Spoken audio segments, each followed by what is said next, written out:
Hello everyone, I'm Brian. Today I'm reacting to Watch This to Deal with Your Pains, Guar Das.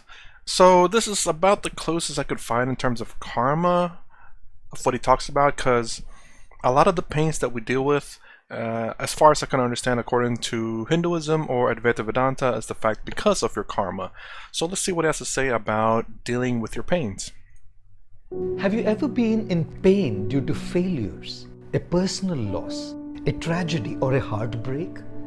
Have you ever found yourself in a situation where you find it extremely tough to handle that pain? A young man who was miserable due to the situations he was in came to an old master and told him about his problems, how he had done everything within his control to solve his problems, how his problems still remained, and how that had caused him so much agony and pain. The master heard him out, gave him a glass of water in his left hand, a handful of salt in his right, and then asked him to mix the salt in the water and drink it. As the man drank the water mixed with salt, he had a terrible expression on his face. The master asked, "How does it taste?" "Disgusting, horrible," said the young man.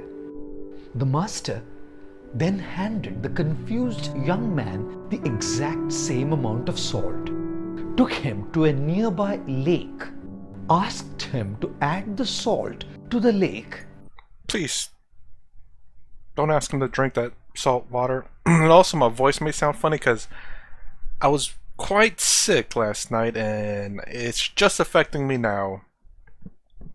And I couldn't record last night because I just had a throbbing headache, but yeah, I noticed that when I started talking, I sound a little bit weird. I don't know if I'm coming out that way or not, so that's probably the reason why. It's not the recording equipment, I don't think, but yeah, my voice sounds a bit weird. Please don't drink the lake water. And then drink water from the lake. As the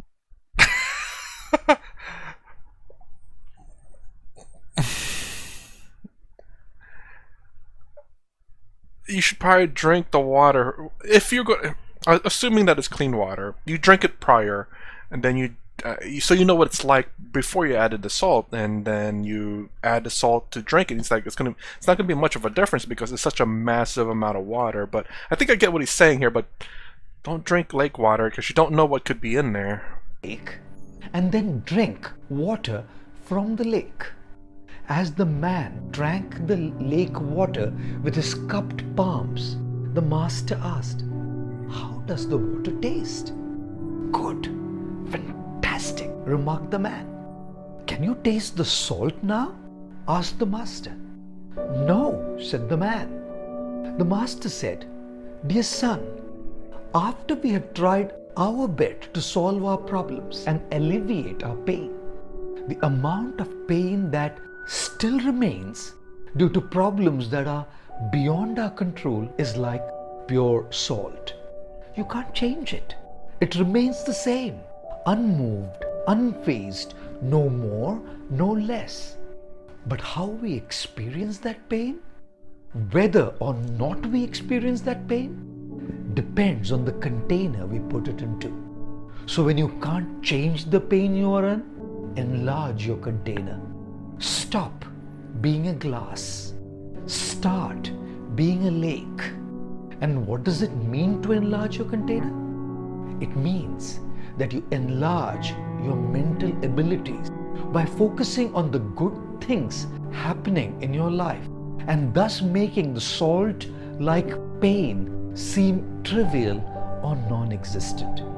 To enlarge the circle of inspiring people around you who add so much value to your life that the salt-like pain seems less bothersome and insignificant. To enlarge your sense of purpose by trying to help others who are in pain so you do not have the bandwidth to think of your own pain.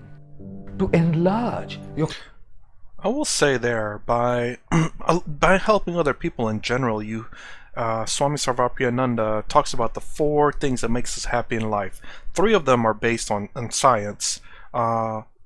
buying stuff, I think, is the first one, which will make you temporarily happy, and then you're bored. Second one is a job, doing something with your life, just in general, will make you happy a little bit longer than just buying things. And the third thing being that helping others gives you a greater sense of happiness. So by that alone, you gain a greater sense of happiness, but also hopefully it'll put into perspective of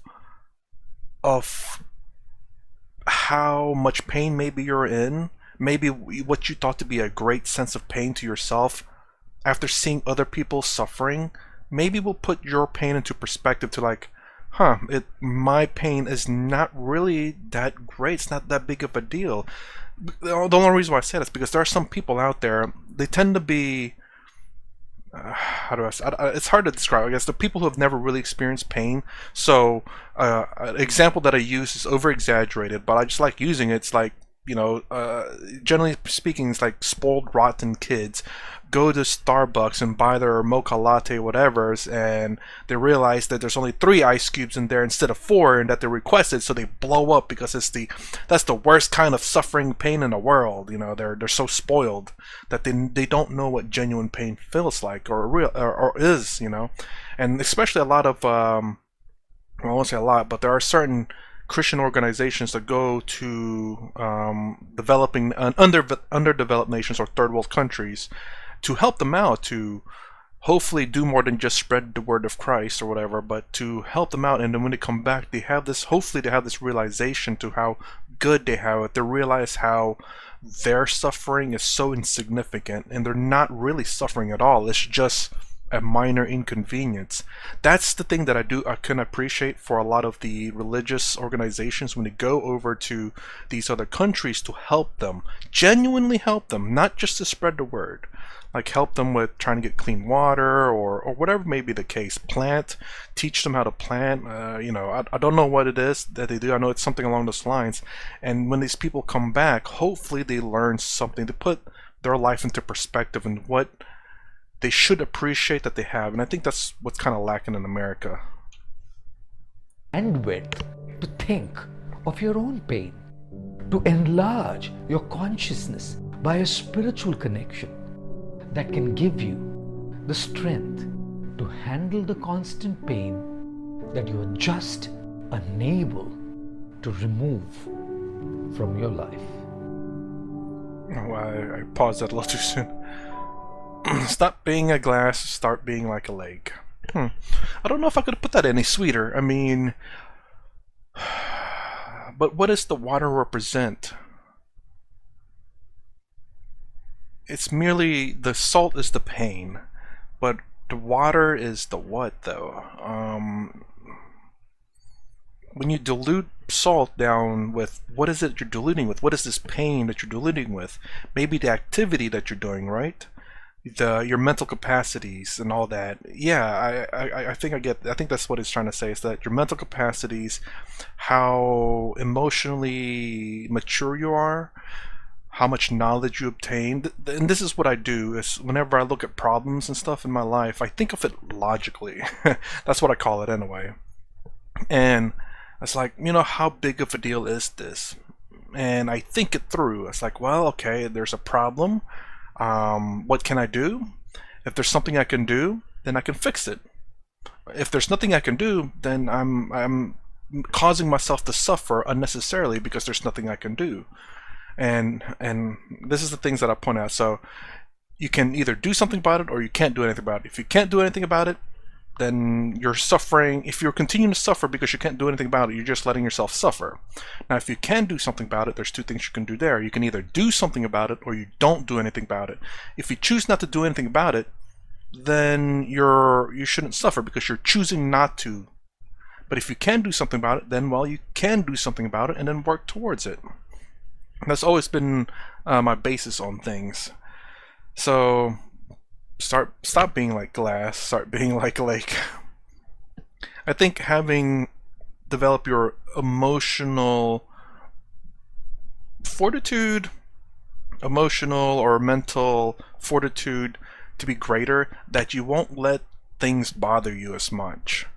And I mean, I don't know exactly what kind of pain. Obviously, there are magnitudes of pain, and the loss of a loved one being a very great one, and that's something that takes a lot of time to just heal. And there's a saying that is, time heals all wounds. And I do believe that. It's just something that you have to work towards to healing yourself. There's none much you can really do about the pain of a loss of a loved one, except to maybe remember the good things, celebrate the life that they've had, and remember all the good memories you had with them. I don't think anyone who dies wants you to suffer because they died. That's like the last thing I think they want in your mind. But to just, hey, remember all the good things that we had, and continue living the life, continue having a great and wonderful life, because that's what they would want for you. Sorry, there's an interruption there. Anyways, that's my reaction to Watch This to Deal with Your Pains, Guar Gopal Das. If you like my content, please consider subscribing, thumbs up, thumbs down below. Thanks for watching. I'll see you in the next vid.